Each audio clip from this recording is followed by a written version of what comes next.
All right. Hi, everyone. Once again, this is Mr. Ronald, and we are going to discuss a new topic about direct proportion. So, this one is all about other forms of direct proportion, and I'm going to show you the discussion now. All right.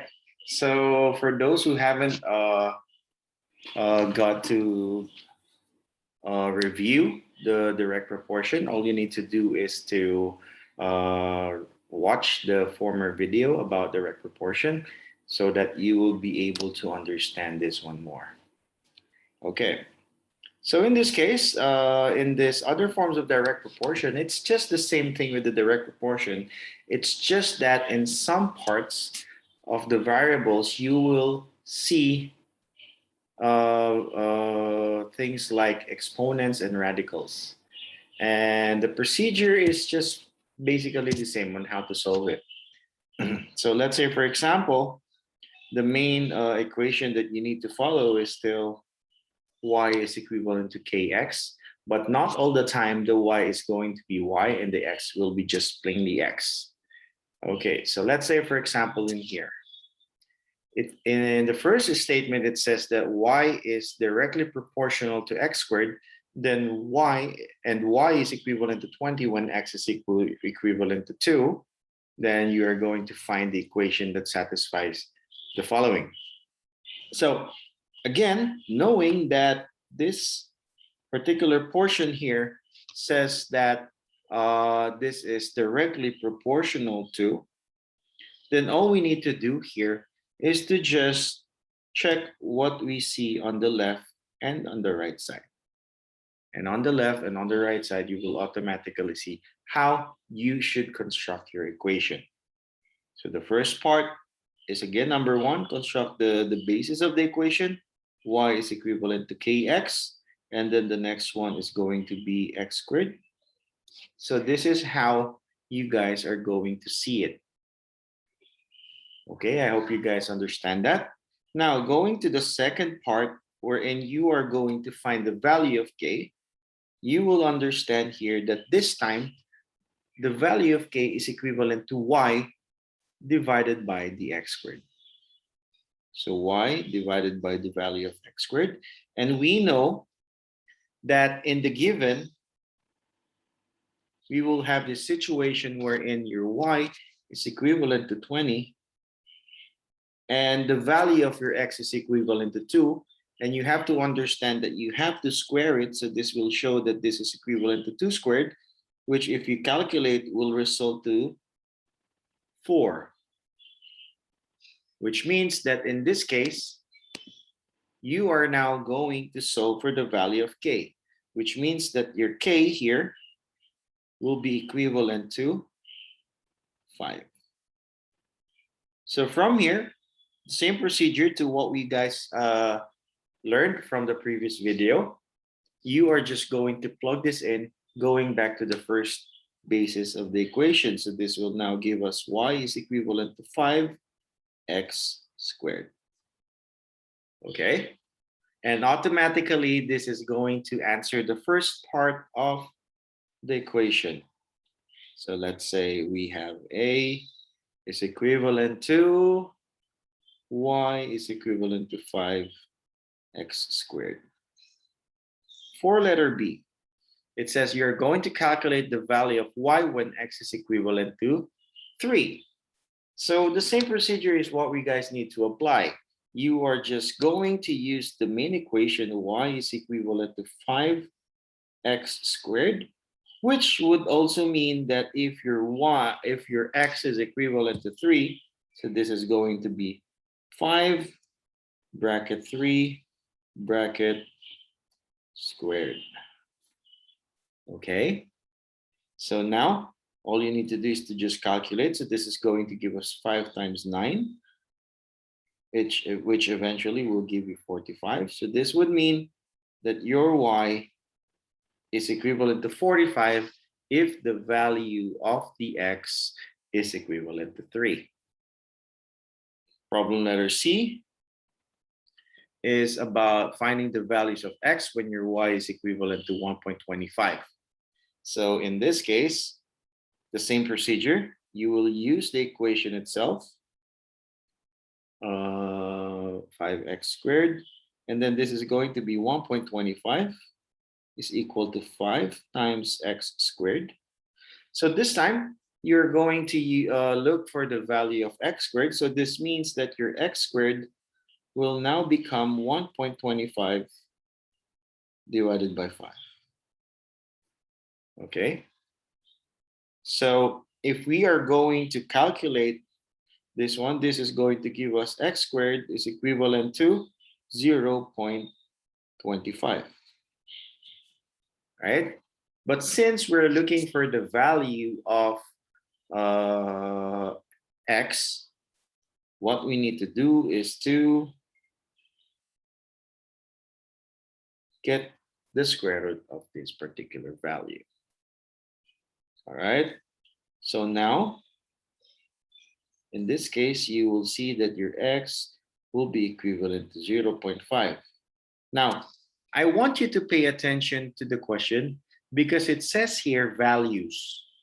So when we say values, as we know, if we are going to get the square root of a certain square number, we have to understand that there will be two possible answers to us for us to find that or for us to get that. So this explains that, let's say, for example, I'm going to be using 5 times 5 is equal to 25, or we can say that this is also equivalent to 5 squared. Okay, if we square 5. And basically, it will also mean that if you have two negative 5s, will give you the same result, or we can say this is going to be negative 5 bracket squared. And as you notice, these two possible answers will still lead us to this kind of calculation. Okay, this is just an example, guys. This is not the same to what we have here. Okay, now let's go to drawing the graph. Last time we learned that graph of direct proportion always starts at 0. So let's say, for example, this is your x squared and this is your y. What you need to understand is that basically the first, okay, coordinates of your equation will be at 0, 0. So this means that if your calculation is y is equal to kx squared and 5x squared, the 5x squared, and the value of your x squared or your x is equivalent to 0, which automatically gives 0. So this means that the first point that we're going to have is at 0, 0. And when you notice that, this is going to be the origin. So we have explained this in the previous video that direct proportional equation always begins with 0. Okay, so the next one is for you to just apply the same rule. You're going to use the equation and you just need to get the smallest possible value for the x so that you will not calculate that much. So let's say, for example, I use 1 because 1 is easy. So this is automatically going to give me 5, which means that the point that I'm going to get here will be 1, 5. So now let's say, for example, this is 1. So let's say this is our 1, and this is 1, 2, 3, 4, and 5. So if you're going to notice, this is going to be the line, and this line is said to be going directly proportional to the value of the x squared. So notice that these x-axis did not become x. Instead, we wrote it as x squared because these two values are said to be directly proportional to each other. All right, I hope you guys understand that. Now this time, what I want you to do is to try to answer this on your own and try to pause this video and answer it and see whether you will get the same answer as mine. Okay, you may begin. Okay, Now let's assume that you guys were able to answer and pause this video and try it by yourself. So again, we're going to have those three steps for us to be able to get the answer. So it says here that y is directly proportional to x squared. So same procedure to what we guys did here. Y is equivalent to k times x squared. Number two is to solve for the value of k. K now is equivalent to y over x squared. And we know that the y is equivalent to 18. And the x is equivalent to 3. So that's, 3. So that's going to be 3 squared, which will give us 18 over 9. And the result will be 2. So that would mean that your k is equivalent to 2.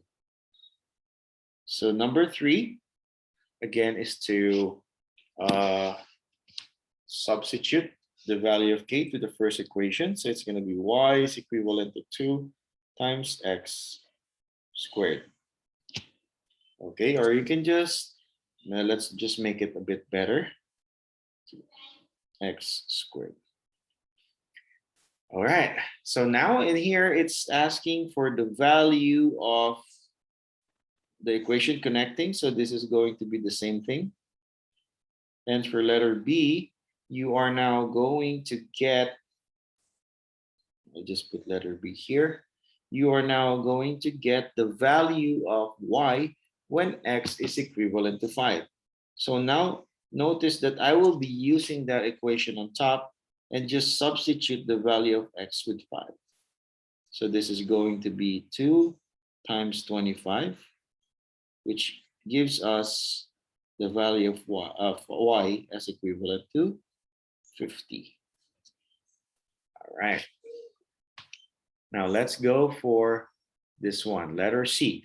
Calculate the values. Okay, again, the values meaning to say the answer, there will be more than one possible answers here. So in letter C, it says you are going to find the value of x when your y is equivalent to 32. So using the equation, this is going to be 32 is equivalent to 2 times x squared.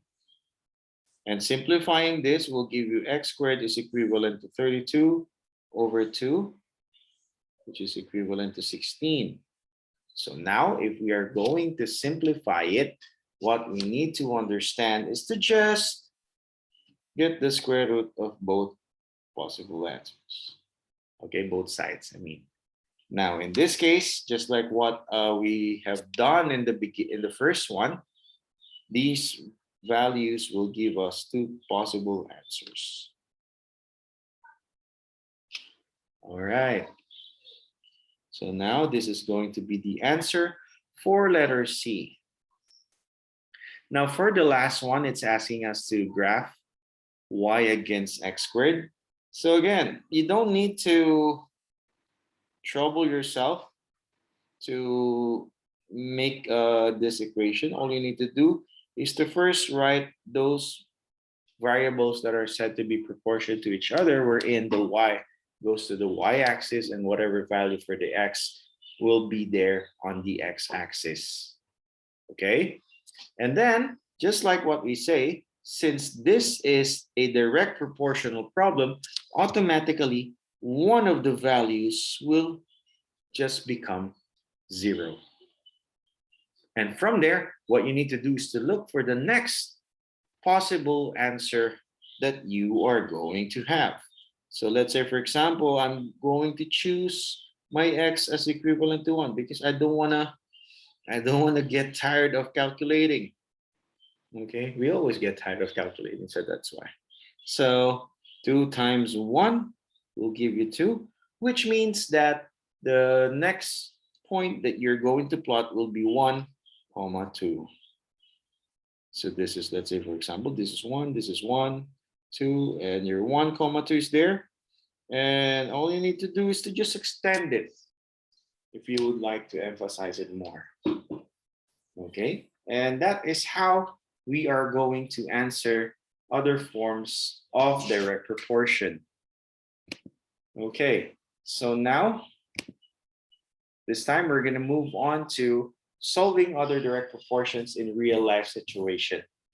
Okay, so just like solving other direct proportions or direct proportions in real life situation, we are still going to follow this particular general algebraic equation. Y is equivalent to kx. But just like what I said, guys, not all the time you will experience to see this y as y and this x as x. However, the most important statement that we need to understand here is this particular part. And this part tells us that this statement in the word problem means is directly proportional to.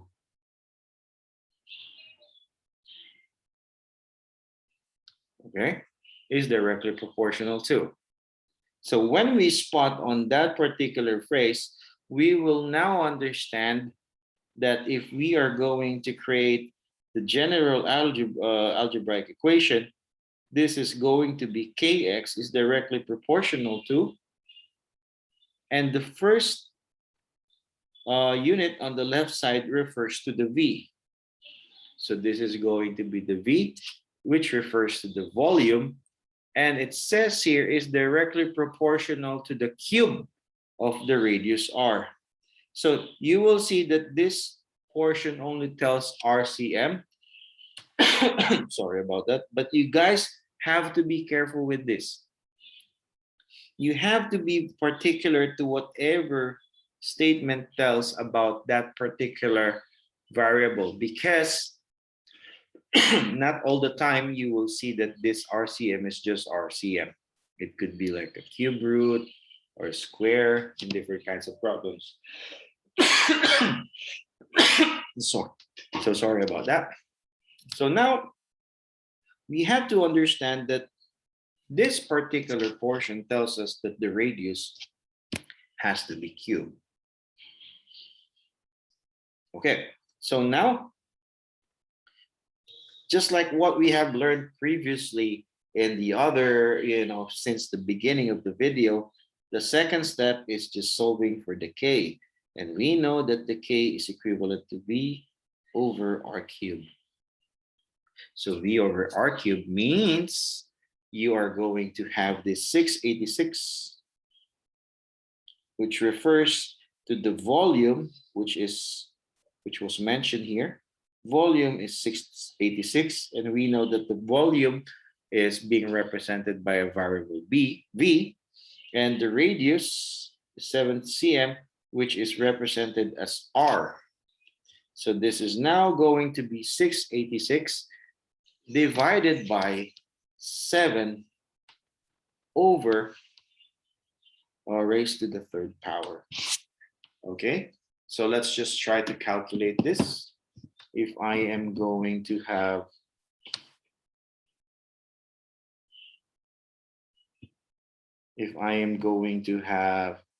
cube, let me just see my calculator.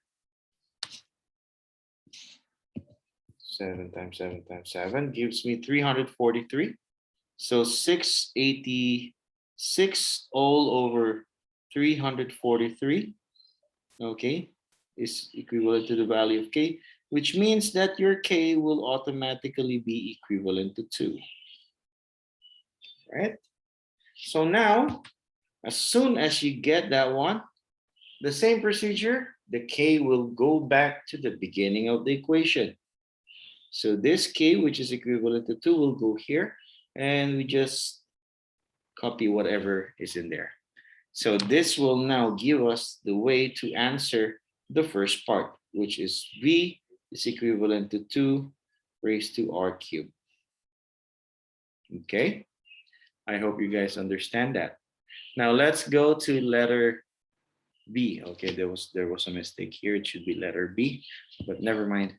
Calculate the volume of the solid when the radius is 10 centimeter. So in here, in this letter B, we have the given as the radius is equivalent to 10. Okay, and we know that for us to get that, all we need to do is to follow the formula V times R cubed, just like what we have in the given equation. So this will tell us that for us to get the value of the B, all we need to do is to just substitute that particular value. So this is going to be 2 times 1,000, because 10 raised to the third power is equivalent to 1,000. And V now will automatically become 2,000 cubic centimeter. Okay. So now your task is to try to answer the next portion of the problem, and you are going to pause this video for you to be able to try it on your own. Okay, you may now pause it. All right. Let's assume that you guys have calculated and tried your best to answer this one. So let's go with this particular problem. Now it says here the length of the pendulum is directly proportional to the square of its period time. So we're going to spot again, just like what I say. This particular phrase is directly proportional to, and that would automatically become the first part of the equation. And then the left side says this is L. So L is equivalent to K to the square of its period time T. So notice that the period time is going to be squared. So this is going to be T squared. So from here, what you need to do next is to substitute, okay, to find the value of K. So K, we know that K is equivalent to L over T squared. And we know that the length for the first one is equivalent to 220.5 over T. And the T is equivalent to 3. So that means 3 squared, which gives us 220.5 over 9. And if we calculate that, 220.5 divided by 9 is equivalent to 24.5. So that means that the constant value is 24.5. And from there, what we need to do is to generate the equation. Again, plug this one there, and the rest will just be the same. So L will now be equivalent to 24.5 T squared. Okay. So that is how we're going to answer letter A. So this is going to be letter A. Letter B is asking to find the length of the pendulum which has a period of 5 seconds. So this 5 seconds that we have refers particularly to the time. So that means if we are looking for the length, then this is going to be L is equivalent to 24.5 times the value of T, which is 5, that has to be squared. So this is going to be 24.5 times 25. So 24.5 times 25 gives us 612.5. So the length will automatically become 612.5 cm.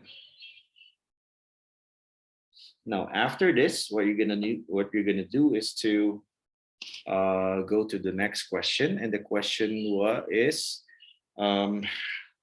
what is the period of a pendulum which has a length of 0.98 meters? So let me put it here.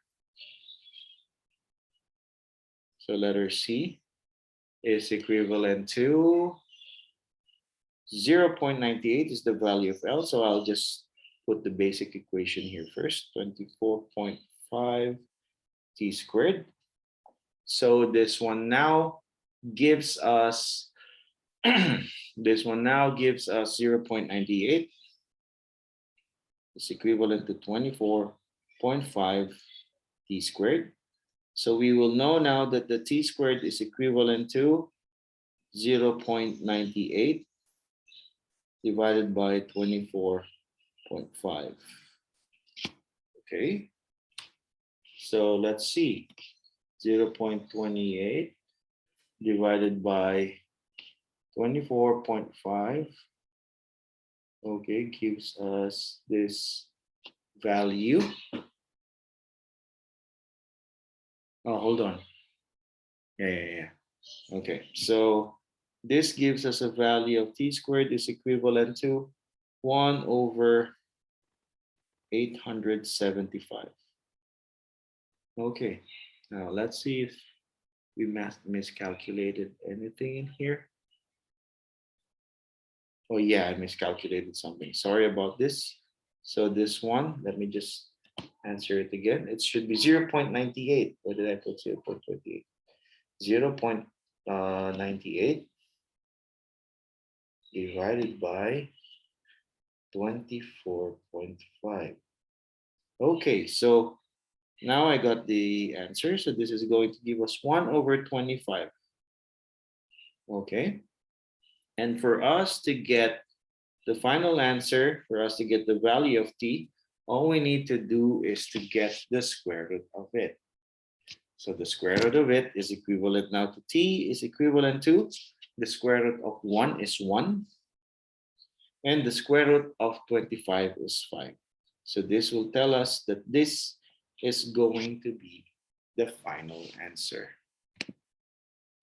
Okay. So I hope you guys have learned